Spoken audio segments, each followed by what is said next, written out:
Our constitution is very clear. You cannot stand up and start parading yourself as a national officer. There are processes by which a national officer evolves. The first, you must be elected by the National Convention. And I'm talking about Article 13, 1BIV. You can check it in the Labour Constitution. And then, even if there is a sudden vacancy in the party, it is still the National Executive Council that will replace the vacancy.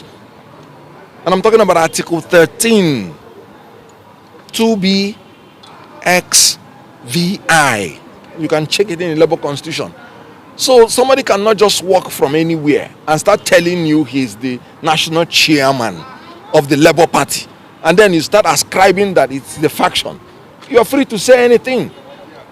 So please, we just have the legitimate party officers that are meeting in the National Party House. Now, these are the different leanings of Labour Party. You have the TUC, you have the NLC, then you have the National Working Committee, then you have the National Convention. Please, the people you call faction, which of this leaning is backing them up? You know, when they came in here to break into this office, and what they did was illegal. They said there was a purported ex parte order. Excuse me, and I talk as a lawyer. If a judge or a court gives an order, you as a human being do not have the right to enforce it. You cannot take the laws into your hands. Everybody is expected to obey the order of a court. If the people that are concerned do not obey the order, you go back to court for court to enforce their order. If you go and break in yourself, taking the laws into your hand, you are a criminal that has committed a criminal offense. Breaking into people's property is a criminal offense. So they criminally broke into this office. And that was why NLC called them rodents. And I agree. And they brought insecticide to fumigate this national office and threw them out. Now, since they were thrown out, did you see them here? Because they know what they did was illegal. They used thugs. They used the people, their paymasters, because they are now a department of another ruling party that is sponsoring them. As they said in this press conference, all they are looking out for is money. That is why I call them politicians of convenience and politicians of fortune. Here in Labour Party, we are politicians of conviction and politicians of fortitude. The whole idea of what they are doing is they are being paid so that they will distract us from chasing tenaciously our presidential mandate that was stolen from us. They are just a distraction to make sure that we do not focus on reclaiming our presidential mandate. And we are not going to succumb to that cheap blackmail.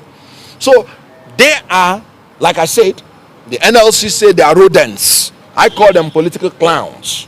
My principles say it is a display of rascality.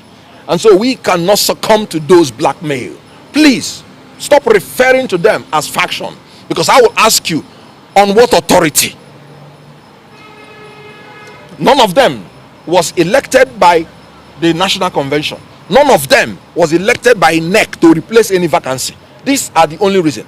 And before you remove the national chairman, you have to get 2/3 of the National Convention, not even NEC.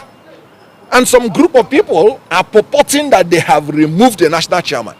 Okay, the so-called interim order, which I will come to, did he give any of them the right to assume the leadership of Labour Party? And the court is not supposed to interfere in the internal affairs of any political party. And I quote the case of Suleiman and APC, 2023, 5 Nigeria Weekly Law Report, part 1877. In that case, Supreme Court made it clear that you cannot interfere in the internal affairs of a political party. The Supreme Court made it clear again that a court that does not have jurisdiction cannot interfere in any act of the political party. And jurisdiction is where the cause of action arose. Now, this so-called suspension arose in Benin in Edo State, what has the court in FCT to do with an issue that arose in Edo State? Now, look at the trick.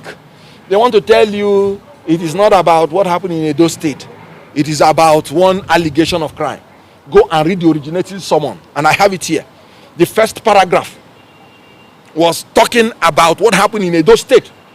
The originating summon filed in FCT court. That is enough for the court to decline jurisdiction.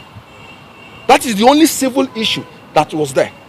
And the court in Edo has given a restraining order, restraining anybody from tampering with the work of the national officers of Labour Party. And that order